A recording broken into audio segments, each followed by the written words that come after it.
हम प्रारंभ करने जा रहे हैं। आज की जो वीडियो प्रारंभ करने जा रहा हूँ, जितने भी ऑनलाइन के माध्यम से जितने भी बच्चे देख रहे हैं, तो इस चैनल को आप अवश्य सब्सक्राइब करें।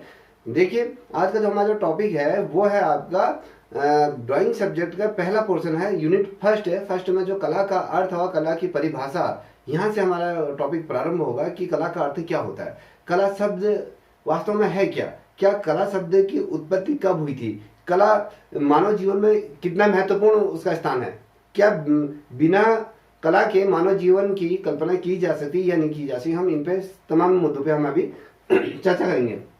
देखिए, हमने कला का अर्थ की अगर जब हमने बात करी, तो कला शब्द, अगर हम जो कला शब्द है ना, वो कल धातु से, उससे क्या होता है, इससे क्या है, कल धातु से बना है। ये कल धातु से बना है, ठीक है, कि ये कल धातु से बना है। ये अगर बात करें कला का शाब्दिक अर्थ की, अगर हम बात करते हैं इसका वास्तव में अर्थ क्या होता है, ये जो होता है कि भैया जो सुंदर, यानी जो आनंद को प्राप्त करती है, ठीक है, आनंद को प्राप्त करती है, या कहें अथवा हम अगर बात करें जिसके द्वारा क्या होता है, हमें सुंदरता आती है। देखिए क्या आती है, सुंदरता आती है, वही क्या है, आर्ट है।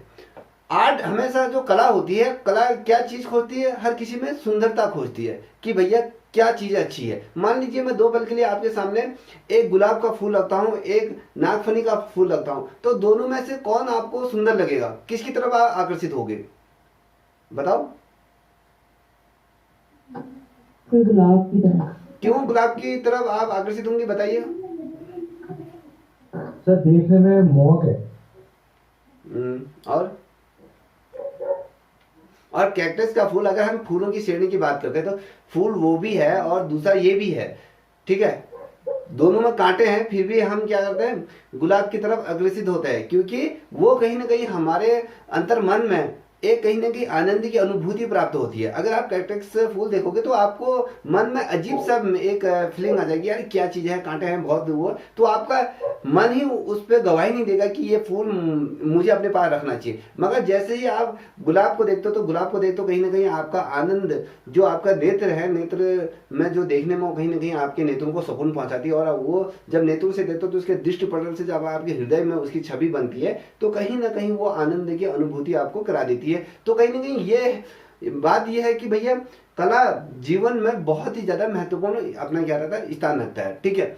अब ये क्या करता है, इसके द्वारा हमें आनंद की अनुभूति होती है और कहीं ना कहीं इसमें हम सुंदरता हमें आती है।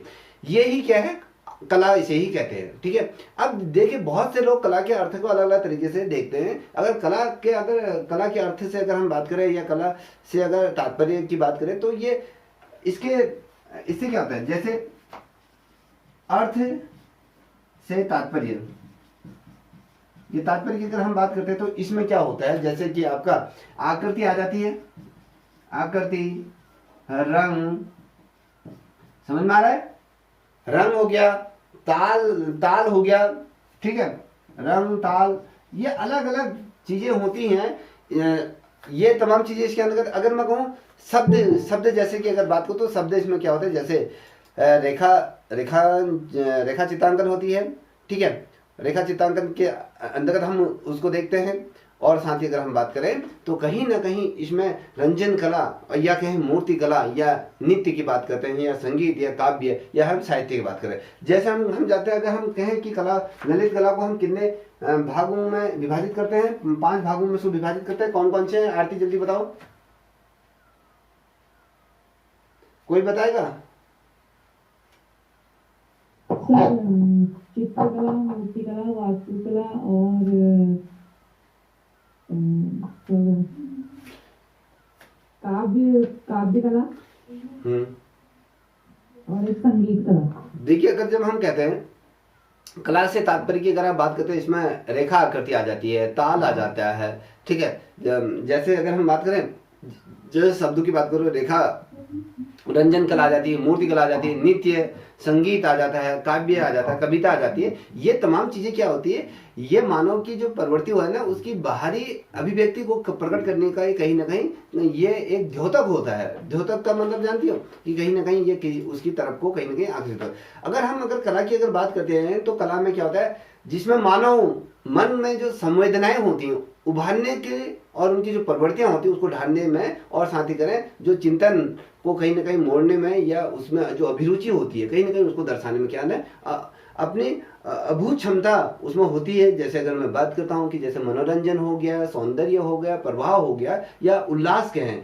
देखिए मनोरंजन, सौंदर्य की बात, सौंदर्य का बोध होता है, प्रवाह होता है और उल्लास, ना जाने क्या क्या तत्व उसमें हम देख पाते हैं कि हर चीज उसमें क्या होता है भरिपूर्ण तरीके से होता है। इसमें तमाम जो मानवीय जो चीजें मानव करता है क्रियाकलाप, वो तमाम चीजें इसमें क्या होती है धारित होती है। याद रखिएगा जब हम जब कहते हैं कला क्या है, ठीक है, जब हम कहते हैं कि कला का अर्थ समझने से पहले कि हम कहते हैं कि कला कला क्या है, ठीक है। अगर हम कला क्या है अगर हम इसको समझें तो कला शब्द जो है संस्कृत भाषा से लिया गया है। पहली याद है जो ये शब्द है संस्कृत, किससे लिया गया है? संस्कृत भाषा से है, ठीक है। ये जो है अब इसमें इसका अर्थ क्या होता है मैंने आपको बता दिया भैया, सुंदर होता है, कोमल होता है, मधुर होता है या सुख लाने वाला होता है। याद रखिएगा। अब कला का सर्वप्रथम जो प्रयोग हुआ है कहाँ हुआ है जल्दी बताइए।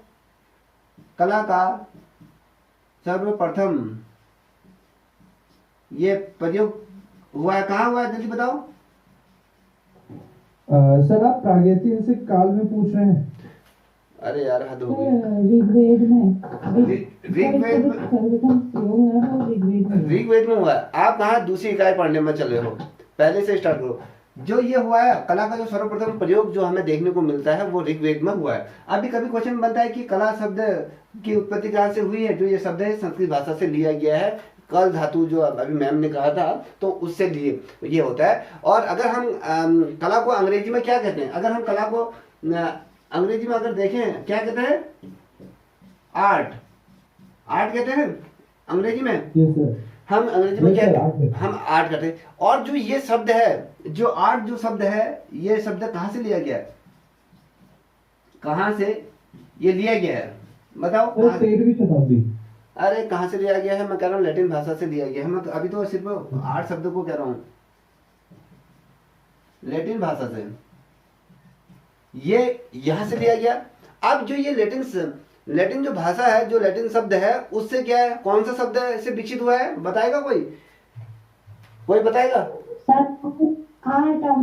RAS याद रखना, ARS से विकसित हुआ है, ARS से विकसित है, ये विकसित हुआ है। RA से क्या विकसित हुआ है, लैटिन भाषा का जो आर्ट शब्द बना है, ठीक है, ये कहां से विकसित हो गया है। अब देखिए मैंने आपसे कहा कि जो कला को अंग्रेजी में आर्ट कहते हैं, ठीक है, और ये जो है जो ये शब्द है वो लैटिन भाषा का है। अब जो लैटिन भाषा का है जो ये शब्द है ना उसमें ये ARS इस शब्द से इसका विकास हुआ है या कहें इस शब्द से इसको विकसित किया गया है, किसको, आर्ट शब्द को, ठीक है, जो लैटिन भाषा का हमने जो बात है ये। अब इसका अर्थ क्या होता है, अब इसका अर्थ क्या होता है मुझे कोई बताएगा, इसका अर्थ क्या होगा बताइए। अब अगर हम इसके अर्थ की बात करते हैं तो ये बहुत देखिए कॉमन चीजें नहीं आ रही हैं तो हद हो गया। कोई दूसरी इकाई पहुंच जाएगा, कोई तीसरी इकाई, कोई फायदा नहीं, यहीं पे पहले आओ। अब इसका अगर हम बात करते हैं कि जो आर्ट शब्द है, अब जो मैंने इसको कहा कि भैया लैटिन भाषा में ARS की अगर हम बात करते हैं इसके रूप में ये विकसित हुआ है, जिसका अर्थ क्या होता है मैंने आपसे ये पूछ रहा हूँ। इसका अर्थ होता है कि भैया बनाना या क्या कहते हैं या उत्पन्न करना होता है। क्या होता है बताओ, बनाना या उत्पन्न करना होता है, ठीक है, ये समझ जाइए। और इसमें क्या होता है ये तो हो गया। अब जो अंग्रेजी भाषा में जो हमने कहा कि भैया अंग्रेजी भाषा में हमने कहा कि आर्ट कहा, इसको आर्ट शब्द का, तो अब ये आर्ट शब्द का प्रयोग सर्वप्रथम कब प्रचलित हुआ, इसका ये इस शब्द का प्रयोग सर्वप्रथम कब किया गया था, प्रथम प्रयोग कब किया गया था जल्दी बताओ। 13वीं शताब्दी। हाँ अब आया ना सही लाइन में, 13वीं शताब्दी में क्या हुआ था, इसका प्रयोग प्रचलित हुआ था। अब देखिए एक ही शब्द को कितनी बार घुमा दिया गया है, समझ में आ रहा है। तो इसका जो प्रचलन हुआ था आपकी 13वीं शताब्दी में। अब अगर हम देखें कला के माध्यम से अगर हम देखें ना, अब क्या होता है अपने आइडियाज जो होते हैं, आइडियाज को क्या करते हैं, जो विचार होते हैं आपके, ठीक है, या विचार होते हैं या इमोशनल की अगर बात है, इमोशनल हो जाता है कोई बंदा या कहें किसी की विशेष जो होती हैं। अब देखिए इसमें क्या होता है, देखिए इसके माध्यम से आर्ट कला के माध्यम से हम देखें कला कला के माध्यम से क्या क्या चीजें होती हैं देखिए। इसके अंतर्गत जो होता है हमारे विचारों को समझ में आ रहा है। और इच्छा क्या बोलते हैं। अब भावनाओं को क्या बोलते हैं, भावों को क्या बोलते हैं इंग्लिश में बताओ तो जल्दी। यहाँ हमारे पास है अंग्रेज भी, बताओ भावों को क्या बोलते हैं। क्या थी? भाव से फीलिंग, हाँ फीलिंग्स। फीलिंग्स कहते हैं, ठीक है। अब इच्छा को क्या कहेंगे, क्या चीज सर? इच्छा को क्या कहते हैं बता। दीक्षा। ठीक है। अब देखिए जो हमने कहा आइडियाज या आपके इमोशनल हो या आपके विशेष जो लिया, ये इनसे अभिव्यक्त ये होता है, इनके क्या है अभिव्यक्त ये होता है। आप यहां तक समझ लेंगे। अब अगर देखें हम आर्ट को ना, जो कला है, कला को बहुत से नामों से हम क्या कहते हैं जानते हैं, लोग उसको पुकारते हैं। अब किन किन नामों से जानते हैं कला को, किन किन नामों से जानते हैं मैं यहां पर लिख देता हूं। कला को कितने नामों से जाना जाता है, जल्दी बताइए सोनी, जल्दी बताओ बेटा।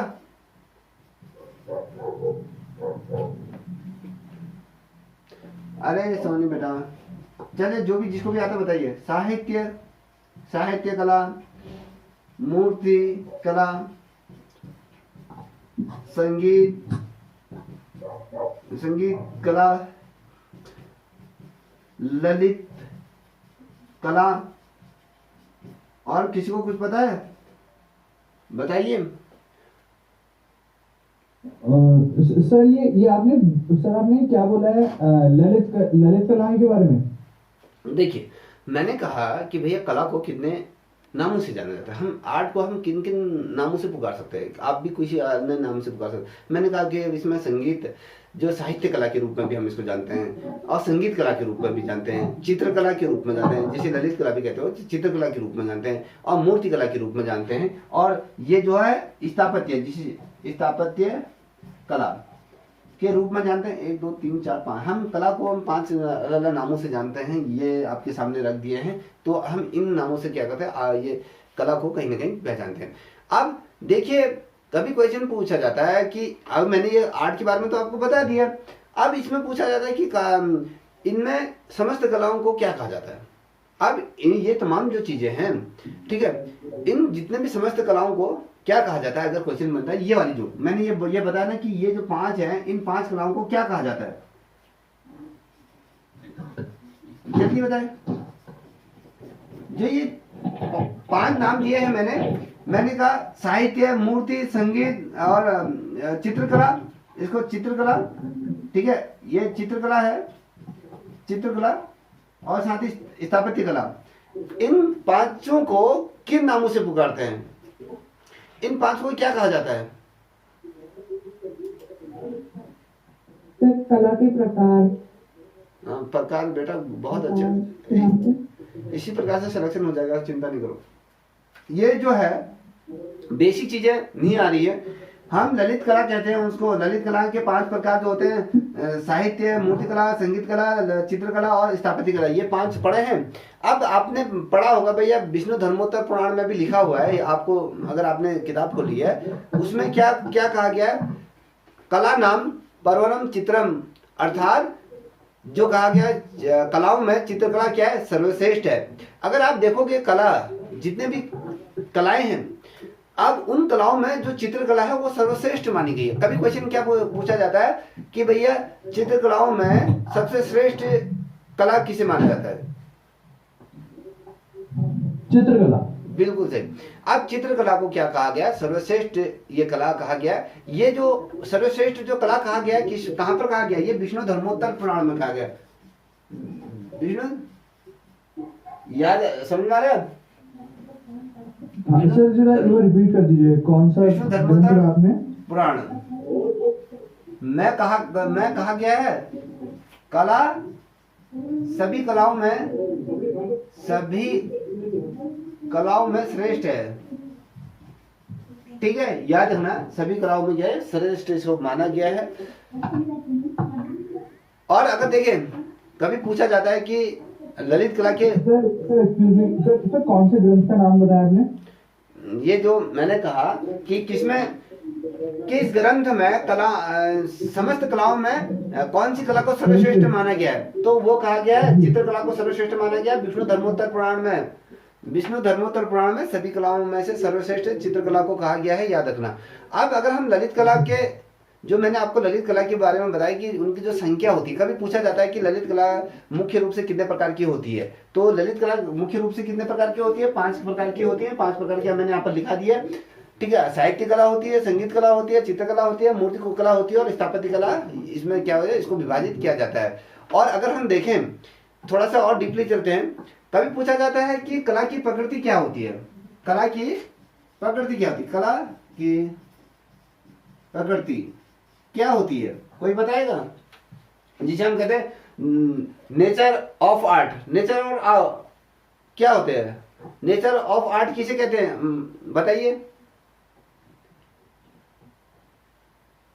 नेचर ऑफ आर्ट किसे कहते हैं, आप बताओ जल्दी।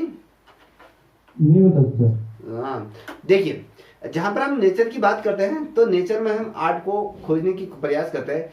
अब कला की प्रकृति की अगर बात करते हैं तो इसका जो प्रत्यक्ष रूप से जिसका संबंध होता है ना, ये मानवीय प्रकृति से संबंधित होती है। अब जो आर्ट है वो किसके इर्द गिर्द घूमती है, मानव की ही इर्द गिर्द घूमती है, मानव ही उस चीज को समझता है। अब मानवी यदि अगर मानव के बिना अगर आर्ट की कल्पना करोगे तो वो हो नहीं सकती है। जब मनुष्य है तो मनुष्य के ही द्वारा आर्ट को कहीं ना कहीं महत्व है, उसको कहीं ना कहीं अपने जीवन में इम्प्लीमेंट किया जाता है। तो कहने का मतलब है कला की जो प्रकृति होती है उसका जो संबंध होता है वो मानवीय प्रकृति से होता है, याद रखना। अगर मैं कला की प्रकृति की बात करता हूँ तो कला की जो प्रकृति का जो आदर्श जो रूप होता है वो जो भाव होते हैं उनको सुंदरता प्रदान करते हैं, ठीक है। अब आपने देखा, अगर मैं थोड़ा नेचर की अगर बात करूं, नेचर में अगर कहीं पर आप घूमने गए हो, कहीं नैनीताल गए हो या कहीं मनाली गए हो, तो वहां की जो प्राकृतिक जो नौसैंगिक सौंदर्य है कहीं ना कहीं वो आपको आत्मचित्त कर देती है, कहीं बहुत ही ज्यादा आपके हृदय में कहीं ना कहीं एक सुख का अनुभूति कराती है, या कहें आपको कहीं ना कहीं आनंदमयी आपको वो कर देती है, क्योंकि आप किस चीज से प्रभावित हो रही है, वो आर्ट है, वो प्रकृति आर्ट के रूप में हम उसको समझते हैं। जैसे हम कहते हैं कि लैंडस्केप बनाते हैं तो हम प्रकृति को चित्रण करते हैं, तो यही चीजों को हम क्या करते हैं, जो भाव होते हैं उसको एक आदर्श रूप में हम क्या करते हैं, और आदर्श रूप में उसको सुंदर रूप उसको हम प्रदान करते हैं। और अगर हम देखते हैं ना कि कभी कुछ पूछा जाता है कि कला की जो प्रकृति एक ऐसे सौंदर्य को निरूपित करती है जिसमें मनुष्य क्या करता है, आनंद की प्राप्त करते हैं। देखिए हमेशा याद रखना, जो कला है वो कला की जो प्रकृति है वो क्या करती है, एक ऐसे सौंदर्य को क्या करते हैं, निर्मित करती है, एक ऐसे सौंदर्य को निर्मित करती है जिसमें जो मनुष्य होता है ना, मनुष्य क्या करता है उसमें बहुत ही ज्यादा अपने आप को आनंदमय, बहुत ज्यादा प्रश्न चिन्ह हो जाता है, बहुत ज्यादा खुश हो जाता है। यही क्या है, आर्ट होती है, ठीक है। अब यदि हम देखें कला में अगर हम सौंदर्य के तत्वों को अगर अलग कर देना, मान लीजिए कला के अंतर्गत अगर हम बेसिकली देखें जो सौंदर्य की हम बात कर रहे हैं, सौंदर्य के तत्वों को अगर आप अलग कर दिया जाए तो उसे आर्ट कहोगे, कहा जा सकता है या नहीं कहा जा सकता, मुझे बताइए। नहीं कहा जा सकता सर। क्यों? क्योंकि सर फिर उसमें से सर भाव चले जाएगा। बिल्कुल सही। अब देखिए कहीं ना कहीं हमें किसी चीज से कभी जब लगाव क्या होता है, जब हमारे भाव उत्पन्न होते हैं, या मान लीजिए मैंने कहा कि मैं अगर गोवा गया हूँ, गोवा के समुद्री तट को देख रहा हूँ या वहाँ के नारियल के पेड़ जो भी चीजें हैं अगर देख रहा हूँ, तो कहीं ना मैं अंदर से क्या हूँ, आत्मचित्त होकर भाव मेरे अंदर वो आ रहे हैं कि मेरे को खुशी का भाव आ रहा है, मुझे बहुत शानदार फीलिंग्स आ रही है, तो कहीं ना कहीं मेरी जो इच्छा थी वो कंप्लीट हो गई है। तो कहीं ना कहीं ये जो है इसको हम आर्ट कहते हैं। अगर यही भावों को अगर हम खत्म कर देते हैं, अगर ये कर देते तो जो आर्ट है उसका कोई औचित्य नहीं रह जाता। कहने का मतलब है जब मनुष्य है तभी आर्ट की चीजों को हम क्या करते हैं, संपादित कर सकते हैं, तभी हम आर्ट को परिभाषित कर सकते हैं। याद रखना, अब मान लीजिए प्रकृति है, इससे पूर्व जब मनुष्य की उत्पत्ति नहीं हुई थी तब भी प्रकृति इससे बहुत और सुंदर रहती होगी, मुझे लगता है जहां तक, ठीक है। तो और सुंदर, तो उस समय उस सुंदरता को बयां करने के लिए कोई व्यक्ति विशेष नहीं था, वो कोई किसी को उसकी अनुभूति नहीं होती। अगर मैं कहूँ जिसमें डायनासोर का जो जमाना था तो उसमें बड़े बड़े डायनासोर, आसमान में बड़े बड़े जो पक्षी हुआ करते तो वो विचलित किया करते होंगे, तो उसमें आसमान कितना शानदार दिखता होगा। तो उसमें कोई मनुष्य तो नहीं था उन चीजों को देखने के लिए। मनुष्य क्या करता है, अपनी कल्पनाओं के माध्यम से उसको कहीं ना कहीं पेपर में उकेरने की कोशिश करता है। जो उसकी इच्छाएं हैं, इच्छाओं को वो क्या करता है, उजागर करने की कोशिश करता है। जो आर्ट फॉर्म होती है उस आर्ट फॉर्म को कहीं ना कहीं अपने सामने लेके आता है। तो मैंने क्या कहा कि भैया जब अगर हम सौंदर्य से ही अगर तत्वों को अलग करते हैं, जो सुंदरता की अगर हम बात करें, अगर हम किसी चीज में से सुंदरता को अगर अलग कर दिया जाए तो वो आर्ट का अस्तित्व क्या हो जाता है, हमेशा के लिए खत्म हो जाता है। आपने बहुत से कलाकारों को देखा होगा क्या स्वयं को आनंद प्रदान करने के लिए या कहें वो खुद को सुख प्रदान करने के लिए क्या करते हैं, जो अपनी कलाकृतियां होती है ना उनकी, उन कलाकृतियों में क्या करते हैं, वो सुंदरता का भाव उत्पन्न करते हैं। ठीक है, कोई देखिए अगर हम चित्रकारों की बात करते हैं, चित्रकारों में एक गुण होता है, एक गुण होता है, वो गुण क्या होता है, अपनी पेंटिंगों में सुंदरता को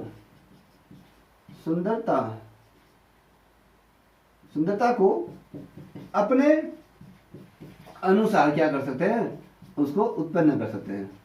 समझ में आ रहा है। और जब ये तमाम चीजें करते हैं तो कलाकार क्या होता है, स्वयं क्या होता है, स्वयं को आनंद प्रदान करता है। ठीक है, आनंदित होता है। कहने का मतलब कहीं ना कहीं अपने आप को प्रश्न चिन्ह या कहीं मैं बहुत आत्मचिन्ह हो, प्रसन्न हूं, तो कहीं ना अपने आप को सुगत प्रदान करने के लिए क्या करते हैं, जो भी उसकी कलाकृतियां हैं उनको सुंदर तरीके से क्या रचने की कोशिश करता है। मान लीजिए आप कहीं पर बैठे हो, किसी पहाड़ी का आप दृश्य बना रहे हो, दो पल के लिए मान लीजिए किसी पहाड़ी का दृश्य बना रहे हो, वो पहाड़ी में पेड़ पौधे इत्यादि चीजें हैं। अब आपका जो अंतर्मन है, वो अंतर्मन उस पेंटिंग से ज्यादा संतुष्ट नहीं है, मगर आप उसमें अपनी भावनाएं, जो आपकी जो इच्छाएं हैं, अगर आप उसमें थोड़ा सा कुछ और चीजें ऐड करते हो या अपने आप को क्या, मैंने क्या कहा कि जो कलाकार होता है वो अपने आप को आनंद प्रदान करने के लिए या कहीं सुख प्रदान करने के लिए क्या करते हैं, अपनी कला जो चित्रकला में कहीं ना कहीं सुंदरता प्रदान करता है। तो कहने का मतलब वो उसमें क्या दिखा देगा, ढलता हुआ सूरज दिखा देगा, उसकी लालिमा को दिखा देगा और पक्षियों को दिखा देगा उड़ते हुए अपने शाम के टाइम पे अपने घर को वापस होते हैं। तो ये वो जो मनोदृश्य बनेगा, जो मनोहरम जो दृश्य बनेगा, वो क्या होता है, और ज्यादा उसमें चार चांद लगा देगा। कहने का मतलब है वो और ज्यादा सुंदर दिखाई देती है। और जो इस प्रकार की जो मनमोहक अगर शक्तियों की अगर जब प्रयोग करता है तो वो सौंदर्य को ही क्या करता है, कला में कहीं ना कहीं प्रकृति कहा जाता है। प्रकृति का मतलब समझ गए बताइए। Yes sir. अब देखिए जो कला है ना, एक चीज बता दो, कला एक प्रकार का क्या है, सामाजिक या कहे मनुष्य का व्यक्तिगत गुण होता है। कला क्या है, मैंने क्या बोला, कला बताओ, व्यक्तिगत गुण है सर। और कला एक प्रकार का क्या है, कला एक प्रकार का व्यक्तिगत गुण, या हम इसको क्या कह सकते हैं, या सामाजिक गुण। ठीक है, सामाजिक गुण होता है। ठीक है, अब ये मैंने क्यों कहा, इसको थोड़ा समझ। कला एक प्रकार का क्या है, सामाजिक और या कहें मनुष्य का या व्यक्तिगत गुण होता है। ये समाज में या कहें अपने आप को किस प्रकार से वो प्रेजेंट कर रहा है, या जो उसका जो व्यक्तिगत जो स्वभाव है वो किस प्रकार का है। तो कला के माध्यम से कहीं ना कहीं वो क्या करता है, अपने जो भाव होते हैं, जो विचार होते हैं, कहीं ना कहीं उनको आदान प्रदान करने के वो क्या कर रहा है, भरपूर प्रयत्न करता है। तो मैं अपने विचारों को आदान प्रदान करने का एक माध्यम क्या होता है, आर्ट होती है। तो आर्ट को मैं किस तरीके से प्रेजेंट कर रहा हूं, ये बहुत ज्यादा महत्वपूर्ण है। उसमें क्या होता है, कहीं ना कहीं हम समाज को भी कहीं ना कहीं उसमें सम्मिलित करते हैं। तो कहने का मतलब है कि समाज और जो व्यक्ति है उस व्यक्ति का वो क्या होगा, व्यक्तिगत गुण ये होता है। अब इसमें कला के माध्यम से हम क्या करते हैं, जो भाव होते हैं, भाव और जो विचार होते हैं, उनको कहीं ना कहीं हम प्रदान करते हैं। ठीक है, अब कला में अगर हम बात करें तो कला में आपने एक चीज सुना होगा, तीन चीजें सुनी होगा, सत्यम शिवम सुंदरम। ये तीन शब्द है, क्या है, सत्यम शिवम सुंदरम। इसका मतलब जानते हो, ये तीन जो कला के जो तीन गुण, ये बताओ ये क्या है, कोई बताएगा। ये तीन कला में ये तीन चीजें समावेशित रहती है। कहने का मतलब है ये जो तीन शब्द मैंने कहा, ये कला में स्थायी होते हैं, स्थायी तत्व कह सकते हैं, या कला में ये समाहित होते हैं, कला में समाहित होते हैं। अब कैसे होते हैं, अब इसको थोड़ा समझिएगा। अब देखिए, हम जहां पर सत्य की बात करते हैं और शिव की बात करते हैं और सुंदरम की बात करते हैं, तो इससे क्या होता है, कहीं ना कहीं ये जो चीजें मैंने आपको कही, तो इसके कारण कहीं ना कहीं जो सौंदर्य का संचार बोध होता है। इसमें क्या होता है, कला की जो प्रकृति है वो सत्य पर आधारित होती है। जो प्रकृति है, कला की जो प्रकृति है वो किस पर आधारित है, उसमें झूठ फ्रेब कुछ नहीं चलता है, उसमें हमेशा कला की जो प्रकृति होती है वो सत्य पर आधारित है। तभी तो सत्यम शिवम सुंदरम कहा गया, सत्य पर क्या है, आधारित होती है। और अगर क्या हो, ये आदान प्रदान करना, इसका क्या होता है, प्रमुख केंद्र होता है। इसमें क्या होता है, आदान प्रदान प्रकृति में क्या होता है, कला की प्रकृति में क्या होता है, ये आदान प्रदान करने का ये प्रमुख केंद्र इसको माना गया है, याद रखिएगा। और इसके माध्यम से क्या होता है, कला का जो सौंदर्य बोध हमें इसमें कहीं ना कहीं कराने में कहीं ना कहीं सफल रहती है। सौंदर्य बोध को क्या कहते हैं कि भैया हम सौंदर्य का मतलब कहते हैं कहीं ना कहीं हमें खुशी, कहीं ना कहीं हम सुंदरता का कहीं ना कहीं मनन कर रहे हैं, कहीं ना कहीं हम उसको उत्पन्न कर रहे हैं। तो ये कहीं ना कहीं ये जब सौंदर्य का भाव को उत्पन्न करने में क्या रहती है, जो आर्ट है वो कहीं ना कहीं अनुमम सफल रहती है, हमेशा ही सफल रहती है। और अगर हम इसीलिए कहा जाता है कि कला की जो प्रकृति का जो प्रकृति है उसका अस्तित्व है सदैव क्या रहता है, बना रहता है। कहने का मतलब है कि जब आर्ट की अगर बात करते हैं तो आर्ट फॉर्म में हमेशा प्रकृति चित्रांकन या कहीं प्रकृति को हमेशा उसका जो अस्तित्व है वो हमेशा बरकरार रहता है, उससे आप मुंह नहीं फेर सकते हो। कला इतनी ज्यादा महत्वपूर्ण होती है। इतना समझ में आ गया। अब एक चीज और मैं बता देता हूं, थोड़ा महत्वपूर्ण है, इसको थोड़ा समझिएगा। अब मैं कहूं कि कला का वर्गीकरण, कला का वर्गीकरण क्या होता है, कला का वर्गीकरण कितने प्रकार के होते हैं, कला का वर्गीकरण कितने प्रकार से किया जाता है, तो याद रखना ये 2 प्रकार से होता है, 2 प्रकार। कला के वर्गीकरण कितने प्रकार के होते हैं, 2 प्रकार के होते हैं। अब मैं बहुत लेंथ वाले नहीं बोल रहा हूं, अभी इसको समझिए। कला का वर्गीकरण 2 प्रकार का होता है। एक क्या होता है, दृश्य कला होती है, एक प्रदर्शनकारी चित्रकला होती है। दृश्य कला पहले क्या होता है, दृश्य कला, दूसरा क्या होता है, प्रदर्शनकारी चित्रकला। याद रखना 2 प्रकार के होते हैं। अब मैं कहूं कि भैया जो ये देखिए ये 2 प्रकार के होते हैं। अब दृश्य कला के अंदर क्या आती है और प्रदर्शनकारी चित्रकला के अंदर क्या चीज आती है, इसको थोड़ा देखिए। अब मैं जहां पर कहूं कि भैया दृश्य चित्रकला के अंदर क्या क्या क्या चीजों को समावेशित किया जाता है, देखिए इसके अंदर जो चित्रकला आती है, मूर्तिकला आती है और वास्तुकला आती है। चित्रकला, मूर्तिकला और क्या कहा मैंने आपसे, वास्तुकला।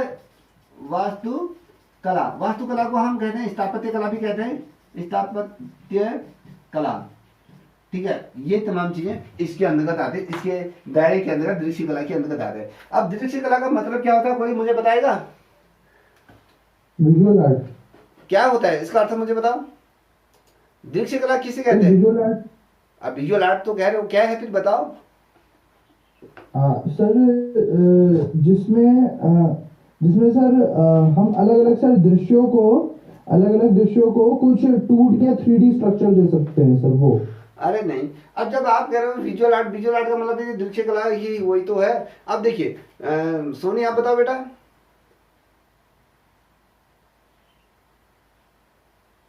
पुष्पा जी ये जो हमारे दैनिक आवश्यकताओं की पूर्ति करती है, ये वाली कला है। माइक ऑफ कीजिए। तो कंफ्यूजन हो गया। ये पुष्पा जी आप बताइए। सर जिस कला को हम अपनी आंखों से, मतलब जिस दृश्य को हम अपने आंखों से देख सकते हैं, वही। बिल्कुल बिल्कुल सही है, ये इन्होंने बहुत शानदार आंसर दिया। दृश्य का मतलब होता है देखना, ठीक है। हम जो दृश्य दिखाई देता है, अब आपने नेत्रों से किन चीजों को आप देख सकते हो, वो उसको ही दृश्य कला का। दृश्य कला को हम चित्रकला, अगर हम कोई पेंटिंग बना रहे हैं तो हम पेंटिंग को देख सकते हैं, ठीक है। अगर हम कोई मूर्ति बना रहे हैं तो मूर्ति को देख सकते हैं। अगर हम कोई स्थापत्य कला का अगर कोई बिल्डिंग बना रहे हैं कोई भवन निर्माण कर रहे हैं तो हम उसको क्या देख सकते हैं। आज अगर हम ताजमहल को देख रहे हैं तो वो किसके अंतर्गत आता है, वो स्थापत्य कला के अंतर्गत आता है, वास्तुकला के अंतर्गत आता है। ठीक है, अगर हम बात करते हैं मूर्ति कला की, अगर बात करते हैं, अभी आपने रामलला की जब प्राण प्रतिष्ठा हुई थी उसमें वो स्लेटी कलर के जो पत्थर था, ब्लैक कलर के स्टोन जो पत्थर में जो बना था वो मूर्ति बनी थी, तो उसको अपने आंखों से देखा ना आपने, अपने स्टेटस भी लगाया, तो वो दृश्य कला के अंदर। अब चित्रकला की अगर बात करूं तो वो क्या है, कोई पेंटिंग है, कोई फोटो है, जी जो चीजों को आप क्या करते हैं, जो आपके नेत्र जिनको क्या करती हैं उनका रसा पान कर सकती है, या कहने का मतलब उनको देख सकती है, तो वो दृश्य कला के अंतर्गत आता है। जब हम कहते हैं प्रदर्शनकारी चित्रकला क्या होती है, प्रदर्शनकारी चित्रकला क्या होती है, अब प्रदर्शनकारी चित्रकला के अंदर क्या होती है, जिसमें जो अपना प्रदर्शन के माध्यम से जिस चीज को व्यक्त किया जा सकता है, या कहें जैसे आपके काव्य कला होता है। अब काव्य कला क्या होता है, जो कोई कवि है वो किसी मंच से किसी कविता का उच्चारण कर रहा है, या कोई गायक है, गायक किसी मंच से लेकर कोई गाना गा रहा है, ठीक है, समझ गया। तो अगर कोई गाना गा रहा है तो उस गाने के जो शब्द हैं, जो कोई टीचर है वो अपना व्याख्यान दे रहा है, तो मैं अभी आपको जो बोल रहा हूं, क्या तो मैं इसमें कोई आकृति, कोई मैं जब कोई शब्द बोल रहा हूं तो कोई की आकृति आपको दिखाई दे रही, नहीं दिखाई दे रही ना। जब मैं संगीत की बात करता हूँ, संगीत की अगर कोई धुन बजती है, कुछ ताल बजता है, या कुछ भी चीजें होती हैं, मान लो मैंने ढपली बजा दी तो उसमें से जो ध्वनि निकल रही है, क्या उस ध्वनि की तुम आकृति बना सकते हो, नहीं बना सकते हैं ना, वो हमें दिखाई देती है। तो ये जो है इसमें क्या होता है, ये काव्य कला इसको हम कहें, जिसमें हम चीजों को पढ़कर चीजों को हम उल्लेखित करते हैं। तो और साथ ही अगर मैं कहूँ संगीत कला, जिसमें हम तमाम चीजें करते हैं। अब थोड़ा सा इसको मैं डिटेलिंग में समझा देता हूँ। अब ये क्या है थोड़ा देखिए, जब हम दृश्य कला की बात करते हैं,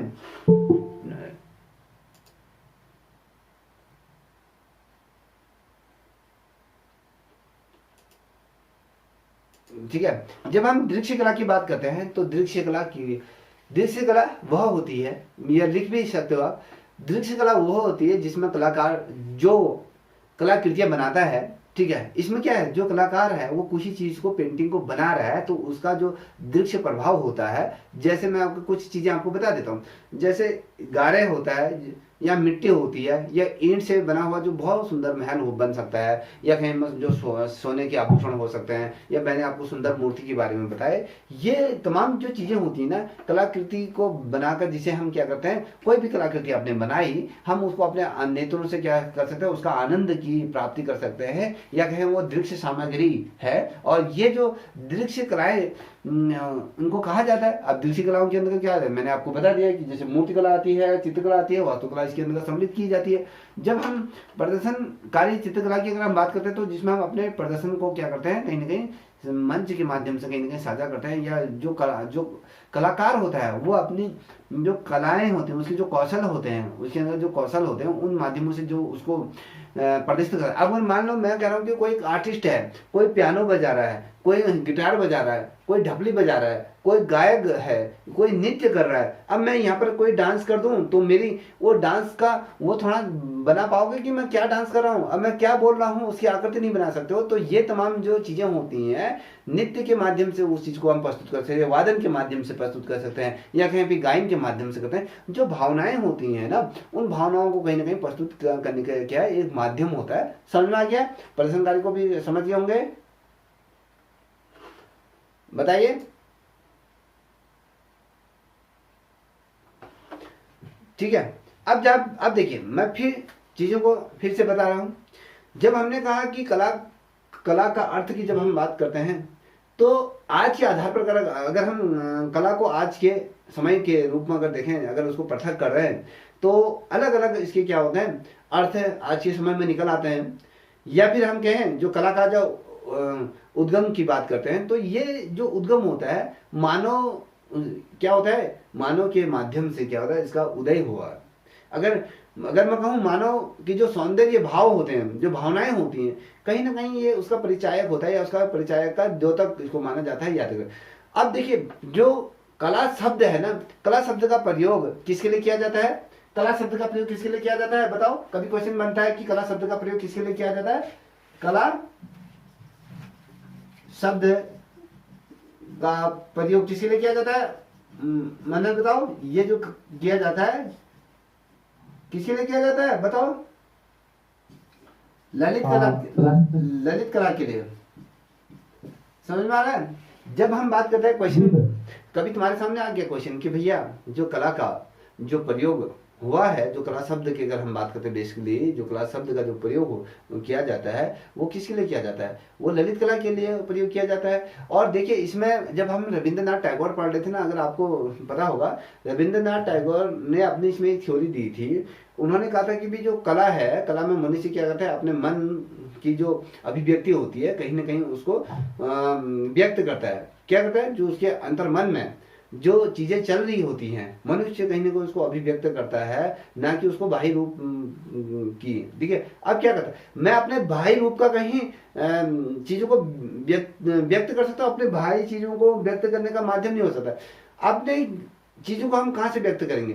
अपने हृदय मन से। अपने मन की जो भावनाएं हैं कहीं ना कहीं हम उसको व्यक्त करते हैं, ना कि आपके जो क्या है, जो बाहर का जो आवरण है, जो बाहर का रूप है, हम उससे व्यक्त नहीं कर सकते हैं। याद है ना, ये शब्द कभी क्वेश्चन बनता है कि कभी ये लिख के आ जाता है कि भैया कला में मनुष्य अपनी अभिव्यक्ति करता है, ना कि अपने भाई रूप की व्यक्ति करता है। तो ये शब्द किसके द्वारा कही गया? वहां पर आपको रविंद्रनाथ टैगोर दिया जाएगा, अलग अलग 4 उनके नियम, तो पता होना चाहिए कि भैया ये रविंद्रनाथ टैगोर द्वारा ही कहा गया।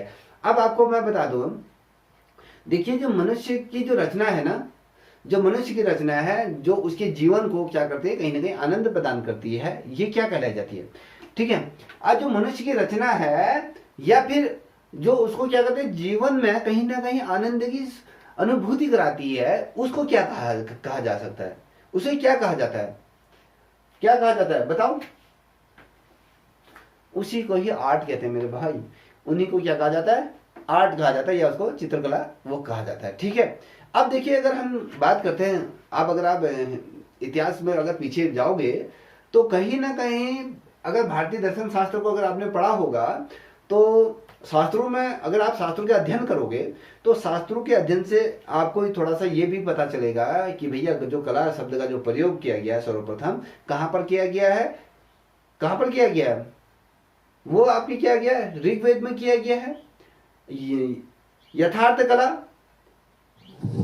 के रूप में, या फिर सफ मध के रूप में, या सिंगण कला के रूप में, या नियति के रूप में।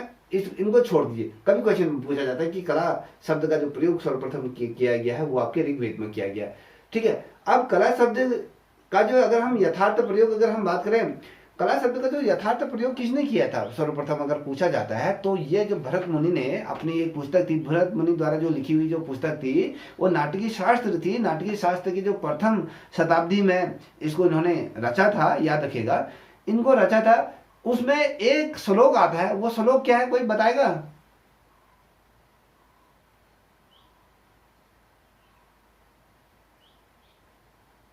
बताओ। नहीं पता। हाँ बताइए पुष्पा जी, बताइए। रूप वेदा प्रमन्नानी भाव लावण्य योजना तादृश्यावनी का भंग एक चित्र सदा। हाँ ये तो ठीक है। अब है अपने न ताज्यस्य ज्ञान न ताज्यस्य न साध्या न सा कला, कुछ ऐसा एक है, कुछ है पता? बताओ तो। न तज्जस्य ज्ञानम, कुछ एक इस प्रकार से था, बताओ। सर हाँ, न तज्ज्ञानम न तच्छीलम, न सा विद्या न सा कला, ऐसे कुछ है। बिल्कुल सही कहा, यही है। अब इसका मतलब जानते हैं?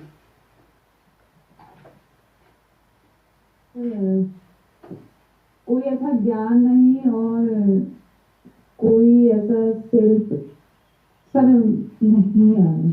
पुष्पा जी आप बताइए। मन्नत आप बताओ।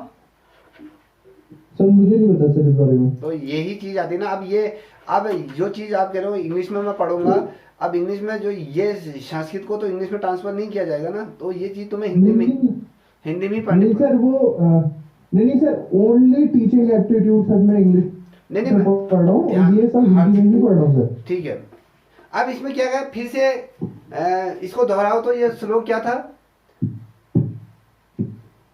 न तंजित ज्ञानम न तच्छिलत्वम न सा विद्या न सा कला। हाँ ये सही। अब मैं इसका अर्थ आपको बता देता हूँ। इसमें क्या, ऐसा कोई ज्ञान नहीं, क्या है, ऐसा कोई ज्ञान नहीं, समझ में, ऐसा कोई ज्ञान नहीं जिसमें कोई शिल्प नहीं, जिसमें कोई शिल्प नहीं और कोई विधा नहीं, जो कला ना हो।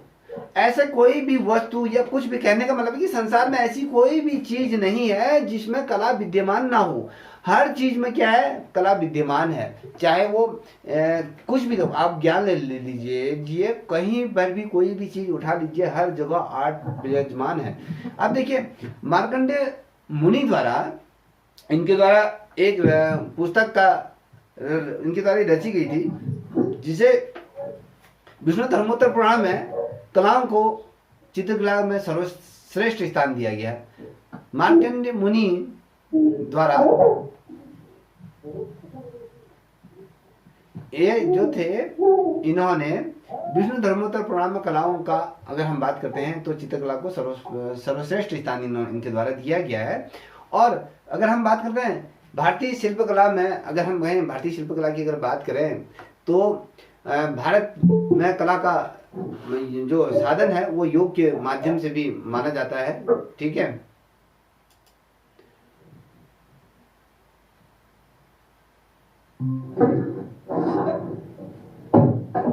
इतना समझ में आ रहा है कि मैंने कहा कि भैया भारत में कला शिल्प, भारत में जो कला को क्या कहा जाता है, शिल्प कहा जाता है, ठीक है।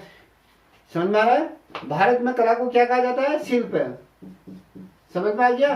तो भारत में कला को शिल्प कहा जाता है और भारत में कला को योग साधना भी कहा जाता है। योग साधना के रूप में भी हम क्या कहते हैं, कला को भारत में जानते हैं। कभी क्वेश्चन पूछा जाता है कि योग साधना के रूप में कला को किस रूप में, किस देश में माना जाता है। कहने का मतलब है कि कला को योग साधना कहाँ माना जाता है, किस देश में माना जाता है, तो आपको पता होना चाहिए भारत में माना जाता है। और शिल्प कला, शिल्प के नाम से कला कहाँ जानी जाती है, तो वो आपको पता होना चाहिए भारत में। अगर हम यूरोप में कहें कला को क्या कहा जाता है, अगर हम यूरोप में अगर कहें कला को समार्था कहा जाता है। एक शब्द आता है समार्था, ये जो शब्द है इसको यूरोप में कहा जाता है। और यूनान में अगर हम बात करें, यूनान में कला को क्या कहा जाता है, टेक्निक कहा जाता है, ठीक है। समझ में आया, क्या कहा जाता है यूनान में, टेक्निक कहा जाता है, याद रखिएगा। अब अगर हम बात करें, अगर हम आधुनिकता की अगर बात करें तो आधुनिक के अंतर्गत अगर हम देखें तो आधुनिक समय में शिल्प शब्द का जो प्रयोग किया गया है वो आपके उपयोगी कलाओं के रूप में किया गया है। अब क्वेश्चन क्या है, उपयोगी कला किसे कहते हैं, जो महत्वपूर्ण है वो क्या है। आधुनिक समय में जो शिल्प शब्द का जो प्रयोग किया गया है वो आपके उपयोगी कला के लिए किया गया है। कला शब्द का जो प्रयोग किया गया है वो आपके ललित कला के लिए किया जाएगा। समझ में आ रहा है। अब ललित कला क्या है, उपयोगी कला क्या है, वो हम बाद में डिस्कस करेंगे, ठीक है। इतना समझ में आ गया, बताइए। Yes sir. ठीक है। अब देखिए, जब मैं बात कर रहा हूं कि भैया कला शब्द का जो प्रयोग सर्वप्रथम कहां पर हुआ था, कहाँ किया गया था, ऋग्वेद में। और इसके अगर मैं कहूं इसके अतिरिक्त कला का जो प्रयोग कहां पर किया गया था, बताओ बताओ बेटा। देखिए, पहला तो आपने कहा कि ऋग्वेद में किया गया था पहला प्रथम प्रयोग, ठीक है। कला का प्रथम प्रयोग क्या किया ऋग्वेद में। अब उसके बाद अगर हम बात करें कला का जो प्रयोग, उसके बाद अतिरिक्त अगर मैं बात करूं कहां पर किया गया था, सतपथ, सत्यपथ, ब्राह्मण। आपने सुना है कि सत्यपथ ये ब्राह्मण है, यहां पर किया गया था। उसके बाद क्या है, ये संख्यात्मक ब्राह्मण, संख्यायन ब्राह्मण है, संख्यायन ब्राह्मण में प्रयोग किया गया है। और आवरण और साथ ही अर्थवेद में भी इसका क्या मिलता है, कहीं ना कहीं हमें प्रयोग मिलता है। ठीक है, सर्वप्रथम प्रयोग आपके ऋग्वेद में किया गया है, फिर उसके बाद सत्य ब्राह्मण में किया गया है, फिर जाके उसकी बात करूं संख्यात्मक ब्राह्मण में किया गया है, फिर आवरण ब्राह्मण में किया गया है, और साथ ही अगर मैं कहूँ कि अर्थवेद में भी इसका प्रयोग हमें कहीं ना कहीं आर्ट का देखने को मिलता है। जब मैंने कहा कि जो कला शब्द है, कला शब्द का जो शब्द लिया गया वो संस्कृत से लिया। अगर मैं कला शब्द की अगर बात करूं तो उसमें कल जो धातु है, उस धातु से क्या है, धातु से कला की क्या मानी जाती है, उत्पत्ति मानी जाती है, और जिसका अर्थ होता है कि भैया वो पसंद करना। और बहुत ढेर सारे विद्वान क्या कहते हैं कि हमने कहा कि कल धातु से ही बहुत से विद्वान क्या मानते हैं, कठ कठ ये एक कंठ, ये कठ धातु होता है, कठ धातु से मानते हैं। ठीक है, अब इसका भी अर्थ क्या होता है, पसंद चिन्ह होना है ना, इसका पसंद चित्त अपने शरीर को करना, ये कहें आनंददायी चीजों को प्राप्त करना होता है। कठ और कल, देखिए दो धातु से इसकी उत्पत्ति मानी गई है। देखिए एक तो मैंने जो संस्कृत शब्द है उनमें कल धातु की हमने बात करी, एक होता है, और कुछ बहुत ढेर सारे ऐसे विद्वान हैं वो कहते हैं कि भाई कठ धातु से इसकी क्या मानी जाती है उत्पत्ति, वो कहते हैं कल धातु से नहीं, कठ धातु से इसकी क्या है उत्पत्ति मानी जाती है। और दोनों का अर्थ क्या होता है, पसंद चिन्ह होना होता है, अपने आप को पसंद चिन्ह करना होता है। और देखिए अगर हम संस्कृत की अगर बात करूँ, संस्कृत में जो कला शब्द का जो प्रयोग होता है उसको ना अलग अलग रूप में, ये कहें अनेक रूप में उसका प्रयोग किया गया है। इसका जो व्यवहारिक अर्थ होता है, अगर मैं कहूँ कला का, अगर मैं व्यवहारिक अर्थ की अगर बात करूँ, किसी भी कार्य को पूर्ण कुशलता के साथ करना होता है। कला का ही जो अर्थ होता है कि भैया किसी कार्य को हम कर रहे हैं, लगन पूर्ण अगर हम किसी कार्य को संपन्न करते रहे, तो यही आर्ट होती है कि किसी कार्य को पूर्णता से उसको कुशलता के साथ किया जाता है। अगर आप कोई पेंटिंग बना रहे हो तो उसको कुशलता के साथ उसको क्या करें, अंत करें, या कहें किसी भी कार्य को पूर्ण करना या कुशलता के साथ करना होता है, याद रखिएगा। जब मैं कहता हूँ कि आर्ट शब्द का जो प्रयोग हुआ था, जैसे आपने कहा कि भैया 13वीं शताब्दी में हुआ था, 13वीं शताब्दी का जो प्रथम चरण था तो वहां पर हुआ था। तो देखिए आर्ट शब्द की अगर हम बात करते हैं तो आर्ट जो शब्द है वो आपका क्या है, आर्ट्स, मैंने क्या है ARS, आर्ट्स जो शब्द है उससे बना है।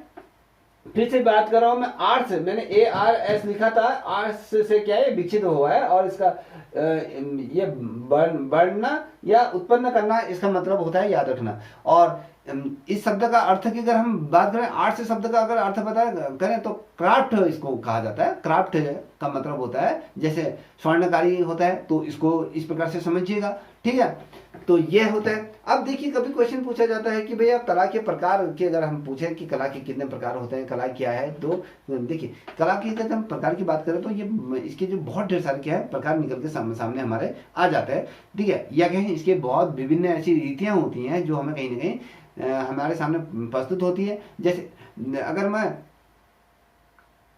देखिए जिसमें अगर कभी क्वेश्चन पूछा जाता है कि ये बनता है कि मोटे तौर पर जिस वस्तु, अगर हम मोटे तौर पर अगर देखें किसी चीज को, मोटे तौर पर किसी वस्तु को देखें, या उसका जो रूप होता है और या कहें उसका तत्व का जो निर्माण किया जाता है, तो उसी के नाम पर क्या कहा जाता है, कला को उसके प्रकार से जाना जाता है। देखिए मोटे तौर पर हम क्या कह रहे हैं कि भैया जिस वस्तु का रूप हो या वस्तु का जो निर्माण किया जाता है, तो उसी के नाम से हम क्या कहते हैं, आर्ट को अलग अलग तरीके से जानते हैं। जैसे मैंने कहा कि भैया जैसे कि हम वास्तुकला की अगर बात करें तो जिसे वास्तुकला को क्या कहता है, स्थापत्य कला कहा जाता है। तो स्थापत्य कला के अंतर्गत किन चीजों का निर्माण किया जाता है, जैसे भवन निर्माण किया जाता है तो उसको कला कहा जाता है। उसके अंदर जैसे दुर्ग होता है, प्रसाद होता है, मंदिर होता है, चैत्य होता है, विहार होता है, मकबरे होते हैं, ये तमाम चीजें क्या होती है, उसी के नाम पर कला को क्या कहा जाता है, उसी प्रकार से उसे जाना जाता है। ठीक है, वास्तुकला के रूप में जो चीजें बनी।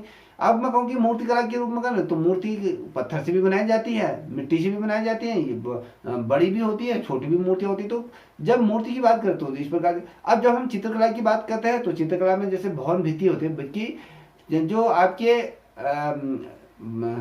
जो भवन का मतलब है जो आपका घर है, घर के अंदर किस प्रकार से चीजों को उकेरा गया है, कहाँ किस प्रकार से उनको उसमें आर्ट फॉर्म दिया गया। मान लीजिए आप कोई मकान बना रहे हो, जो छत में बना रहे हो, रेलिंग बना रहे हो, जो पिलर दे रहे हो, पिलरों में आप क्या करो, उसमें बहुत अच्छी अच्छी डिजाइन निकाल रहे हो। ठीक है, कोई कपड़ा है, कपड़े में कोई आप पेंटिंग उकेर दे रहे हो, कोई भोजपत्र है, या कहीं कोई कागज है, कागज में भी क्या कर रहे हो आप, कोई चित्रों को अंकित कर दो।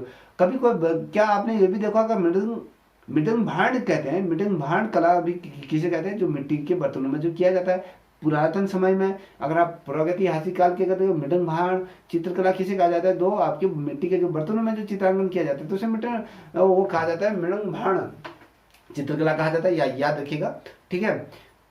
अब देखिए जब हम इस चीज को कह रहे हैं तो कभी चित्रकला की हमने बात करी, मृदंग भाण की आपको मैंने बात करी कि कभी कहा जाता है मुद्रा कला कहा जाता है। अब मुद्रा कला क्या है, जो सिक्के होते हैं या मोहरें होती हैं उनमें क्या होता है, जब जिस प्रकार के चित्रों को उकेरा जाता है, आपने अगर हड़प्पा सभ्यता पढ़ी होगी तो हड़प्पा सभ्यता के अंदर जिस प्रकार से मोहरें मिली थी, वृक्ष शेप की मोहरें मिली थी, गाय की मोहर मिली थी, अलग अलग चीजों मोहर मिले थे, जो ठप्पा बनता है तो उसमें भी कहीं ना कहीं आर्ट थी, आर्ट फॉर्म दिखाई दे रही थी। तो मुद्रा में भी हम आर्ट को देखते हैं। अगर आप ₹1 का डॉलर देखोगे तो उसमें भी आपको देखने को मिलती है मुद्राएं, मुद्रा का चिन्ह बना होता है, उसमें आर्ट बने थे। और कभी कभी हम क्या कहते हैं, जिस पदार्थ से जो कलाकृतियों का जो निर्माण किया जाता है उस पदार्थ के नाम पर क्या किया जाता है, उसका हम नाम को रख दिया जाता है या उस नाम से हम क्या कहते हैं उसको जानते हैं। जैसे पलस्तर कला किसे कहते हैं, कभी क्वेश्चन बनता है पलस्तर कला किसे कहते हैं, कोई बताएगा? जिसमें ये क्या होता है, पत्थर से गढ़ी हुई आकृति को पलस्तर कहा, ठीक है। पलस्तर कला की अगर हम बात करते हैं तो ये क्या होता है, इसमें बेसिकली जो पत्थर से गढ़ी हुई आकृतियां होती है उसको कहा जाता है। अब धातु कला किसे कहते हैं, धातु कला के रूप में भी तो आप जानते होंगे। अब मैंने कहा जैसे कांसा हो गया, तांबा हो गया, टीन हो गया, पीतल हो गया, इसके द्वारा चीजों को निर्मित किया जाए, मूर्ति बनाई जाती है, डिजाइन बनाए। कभी हाथी दंत कला किसे कहते हैं, जो हाथी के दांतों में ऐसे जो चीजों को निर्मित किया जाता है, जो आर्ट फॉर्म बनाया जाता है तो उसे दंत कला भी कहा जाता है। अब मृतिका कला किसे कहते हैं, तो जिसमें मिट्टी के जो चीजों से किसी चीज का निर्माण किया जाता है, खिलौने बनाए जाते हैं। देखिए कला को हम 2 भागों में बांटते हैं, देखिए ना हम कला को कितने भागों में बांटा जाता है, कला को 2 भागों में, याद रखना, लिख लीजिए, कला को 2 भागों में विभाजित किया जाता है। कितने भागों में विभाजित किया जाता है, 2 भागों में इसको विभाजित किया जाता है। पहला और दूसरा क्या है पता है आपको, पहला क्या होता है भैया, उपयोगी कला होती है और ललित कला होती है, ठीक है। उपयोगी कला और ललित कला, समझ में आ रहा है? तो उपयोगी कला और ललित कला। अब उपयोगी कला में किसे कहते हैं, देखिए उपयोगी कला क्या होती है, उपयोगी कला को भी थोड़ा समझने की कोशिश कीजिए।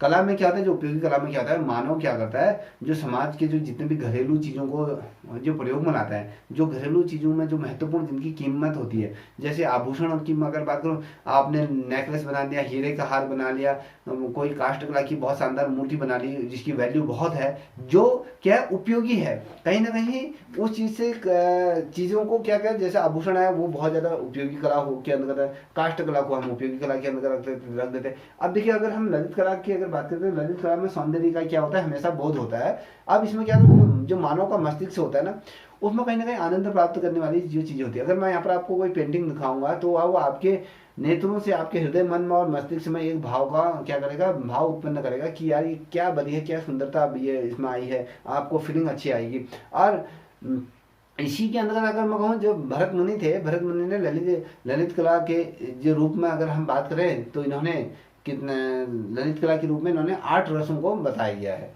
ठीक है। भरत मुनि ने ललित कला के रूप में क्या, कभी क्वेश्चन बनता है, कितने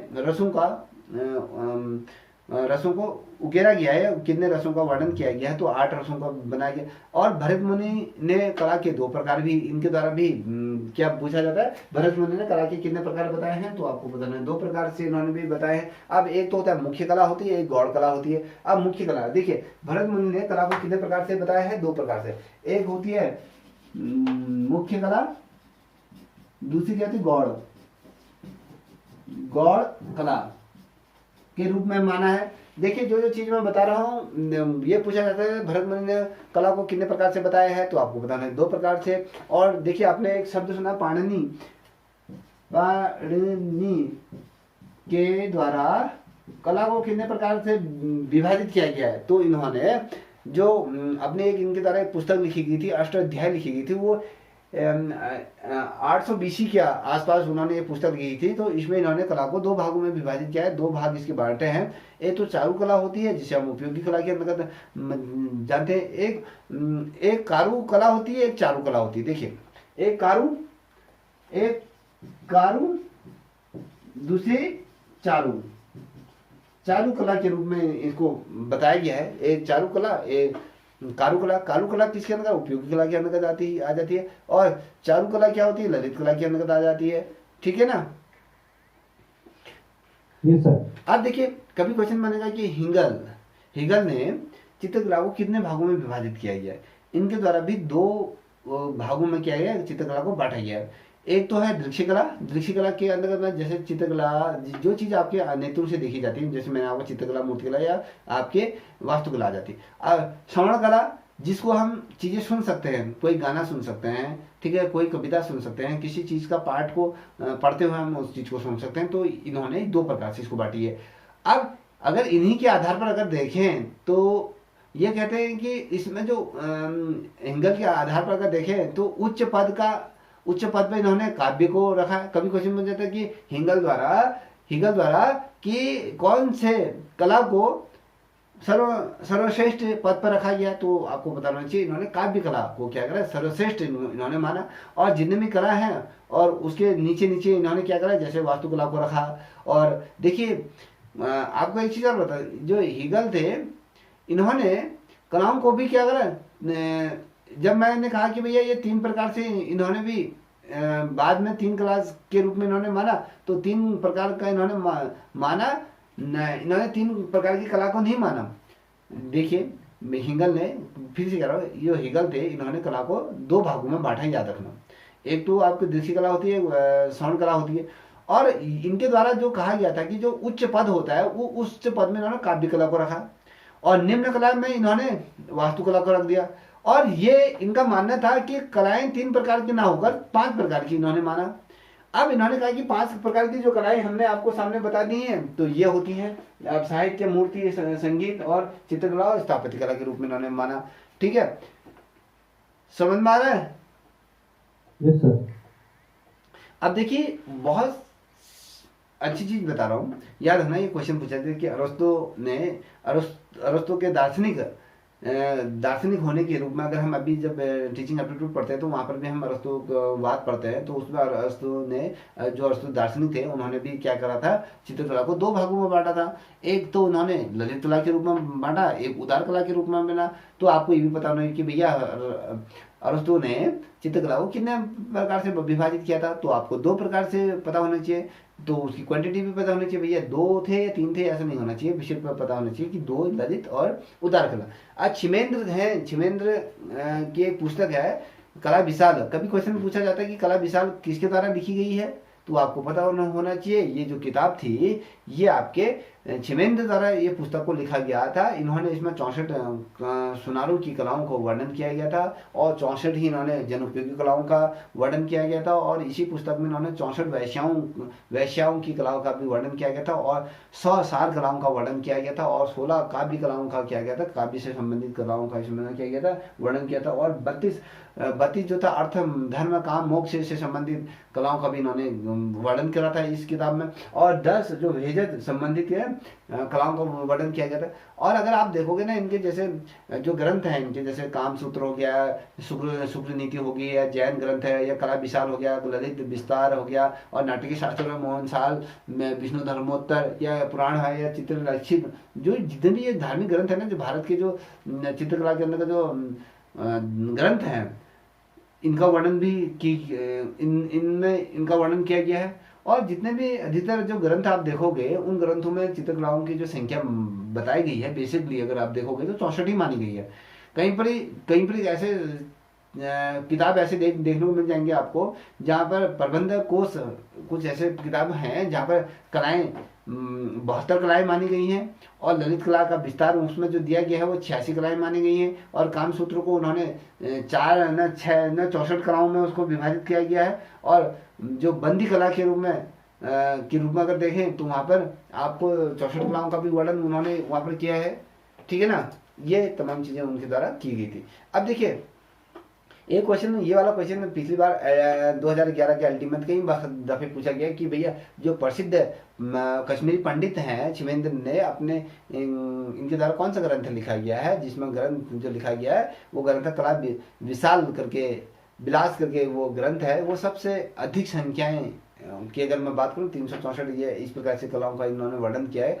तो कला विशाल में सबसे अधिक संख्याओं में कलाओं का वर्णन किसने किया गया है तो पूछा जाएगा कला विलास वो पुस्तक है, छिमेंद्र कश्मीरी जो पंडित है प्रसिद्ध छिमेंद्र ने अपने इसमें लिखा है। और इसमें सबसे अधिक अगर मैं बात करूं तो सबसे अधिक प्रामाणिक सूची के आधार पर अगर हम देखें तो काम सूत्र को इन्होंने क्या माना है, बहुत ज़्यादा महत्व इनके द्वारा दिया गया है, याद रखिएगा। ठीक है, जब हम ये तमाम चीज़ें पूछते हैं तो फिर आ जाती है भैया कि कला की परिभाषा आ जाती है। परिभाषा की अगर हम बात करते हैं तो कला की परिभाषा क्या होती है। ठीक है, अब कला की परिभाषा अलग अलग विद्वानों ने अलग अलग तरीके से दिए हैं। देखिए, कला मानव के मन की सहज अभिव्यक्ति है।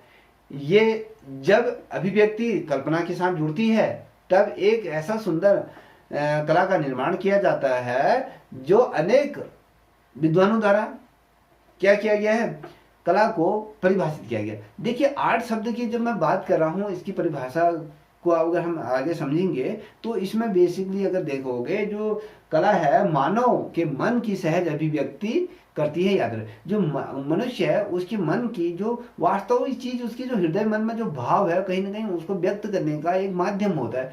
और जो ये अभिव्यक्ति होती है मनुष्य की, वो जो उसकी कल्पनाएं होती हैं उन कल्पनाओं से कहीं ना कहीं ये जुड़ी होती है। जब ये जुड़ जाती है उसके बाद जो उस कला का जो निर्माण होता है वो एक सुंदर कला का क्या होता है, निर्माण करती है। एक बेहतरीन कला को क्या करें, कहीं ना कहीं उसका उदय हो जाता है। तो इसी के अंतर्गत अगर हम बात करें तो बहुत से ऐसे विद्वान हुए हैं जिन्होंने कला की अलग अलग थ्योरी दी हैं, अलग अलग परिभाषाओं को गढ़ा है। तो जिस क्रम में बहुत ढेर सारे ऐसे कलाकार आते हैं या कहें ऐसे दार्शनिक आते हैं जिन्होंने कला को अपने आधार पर परिभाषित किया गया। जैसे कभी क्वेश्चन पूछा जाता है कि अरस्तु के आधार पर कला को क्या किस रूप में जाना गया है, कि कभी क्वेश्चन बनता है कि कला सत्य के अनुकरण है, किसने कहा गया है, तो आपको पता होना चाहिए अरस्तु द्वारा कहा गया। कि अरस्तु द्वारा क्या चीजें कहा गई है और ये तमाम चीजें आपको पता होना।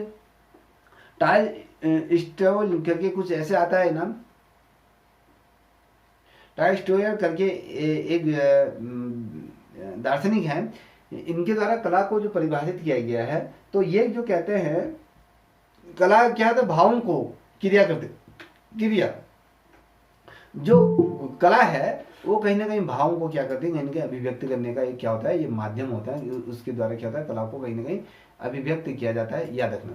ठीक है, अब उसके अगर हम उसके बाद बात करें तो जैसे भाव होते हैं कला के अंदर, कला का जो भाव को जो क्रिया करती है, जैसे आपकी रेखा हो गई, रंग हो गया, ध्वनि हो गई, ठीक है, या ऐसे बहुत से शब्द होते हैं जिसमें कहीं ना कहीं अभिव्यक्ति को हम देखते हैं या उसको देखने के मौका मिलता है या उसको सुनने का मन करता है। कहीं ना कहीं वो भाव हमारे कहीं ना कहीं जागृत हो जाते हैं। मान लीजिए ऐसा कभी बहुत अनुभव सभी लोगों के होता है, कोई लड़का लड़की के बीच में प्रेम प्रसंग है तो किसी कारणवश वो प्रेम प्रसंग बीच में अधूरा रह जाता है।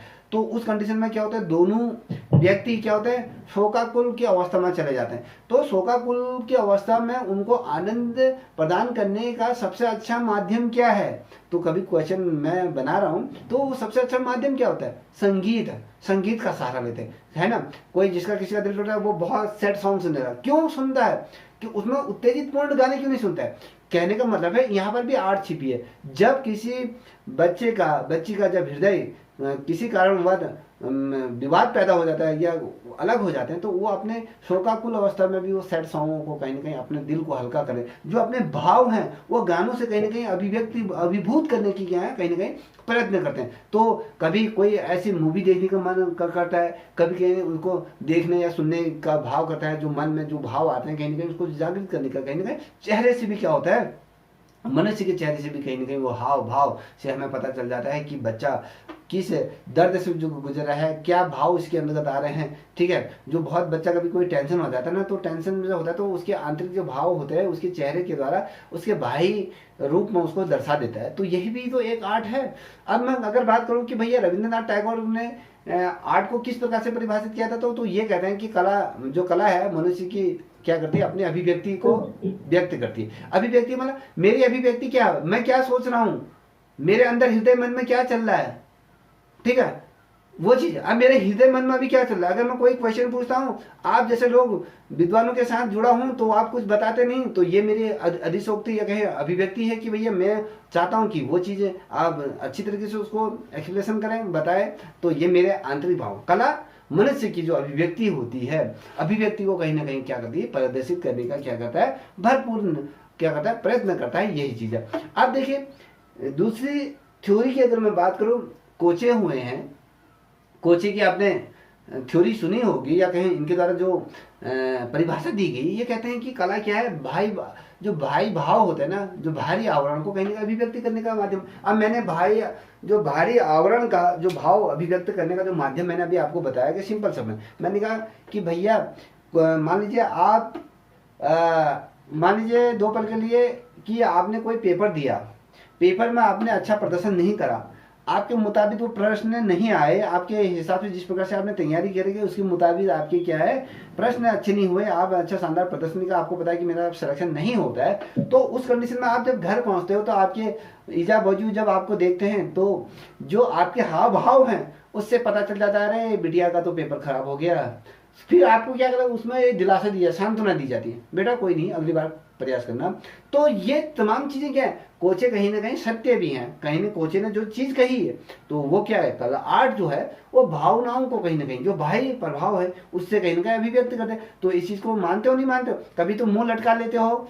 मान लीजिए आप शादीशुदा है, तुमने अपने पति से कहा कि भैया मेरे लिए ये लेके आना, नहीं लाए तो मुंह फुला लिया, हाँ मैं ये नहीं करूंगी, अब ये नहीं करेगी तो उसे पता चलेगा, वो कहेगा आज खाना नहीं मिलेगा, तो ये भाव आता है। अब दूसरी तरफ अगर मैं बात करूं, जो जयशंकर प्रसाद जी हैं, बहुत बड़े राइटर हैं, साहित्यकार हैं, दार्शनिक हैं, इनके द्वारा क्या गए, ये कहते हैं कि भैया ईश्वर की जो कर्तव्य शक्ति है, शक्ति का संकुचित जो रूप होता है, वो हमें हमेशा उसमें बोध मिलता है, ईश्वर का बोध हमें मिलता है, वही आर्ट है। कहने का मतलब है कि ईश्वर की कर्तव्य शक्ति का संकुचित जो रूप है, जो हमें बोध के लिए मिलता है, वही आर्ट है। अब मान लीजिए दैवी शक्ति की अगर बात है तो कहीं ना कहीं ईश्वरीय जो शक्ति, हम कहते हैं यार कोई चीज ऐसी चीजें हो गई तो हमारे सामने हम कहेंगे भगवान द्वारा ये चीजें बड़ा अच्छा हो गया कि मेरा, अगर आपने नहीं भी पढ़ा है 2 पल के लिए तो बहुत अच्छा पेपर चला गया, यार कहोगे भगवान का ही लाख लाख शुक्र है कि भैया ये आप उसमें किस चीज को स्मरण करें, ईश्वर को स्मरण करें कि उसका बोध आपके हृदय मन में आ रहा है, कहीं ना कहीं उसका बोध आपको मिल रहा है, तो वही आर्ट है। आप किस रूप में उसको लेके चल रहे हो। 1 मिनट,